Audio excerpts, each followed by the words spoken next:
Okay, so we're just going to go through the handstand wall holds, and this is actually a really great exercise for improving overhead stability and also for improving and maintaining, depending on the individual, maintaining a certain degree of athleticism.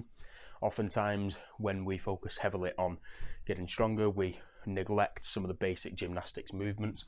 So things like a handstand wall hold are ideal. So there's a couple of different ways you can set up for this one. I always recommend for people to have their head facing the wall in the handstand position. It's just a little bit safer to get in and out of, and you can regulate your range of motion a little bit more. But obviously it's up to you.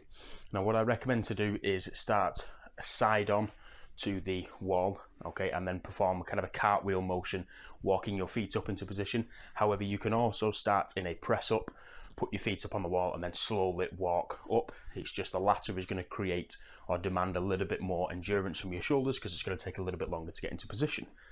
Now, in terms of how close you get to the wall is directly related to the structural range of motion that you have at the shoulder joint and the amount of stability you can create.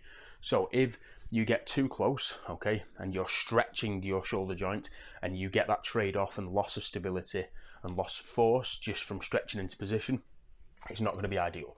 So although here I can get relatively close to the wall, for some people they might be able to get their chest right up flat against the wall. For other people, they might not be able to get past kind of an incline press up position. It doesn't matter, okay? The focus needs to be creating stability at the shoulder joint in this kind of vertical position.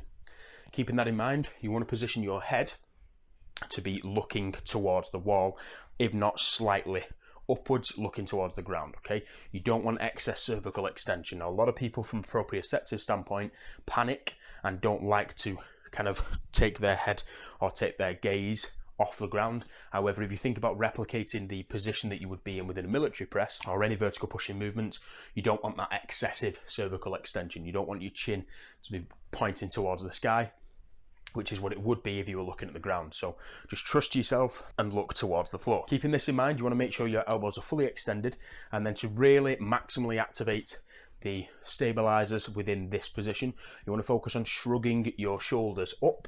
Okay, now with this is going to feel weird being in the upside down position, but you want to focus on pushing away from the ground, okay? So imagine shrugging your shoulders up towards your ears by pushing your body weight even higher in that handstand position, and then just creating a little bit of tension, squeezing those shoulder blades together. As you can see here, you see the rhomboids and the traps sticking out a little bit. That's just creating that extra stability within the shoulder, just to activate those stabilizers. But it is a fantastic drill for progressing the upper body stability exercises.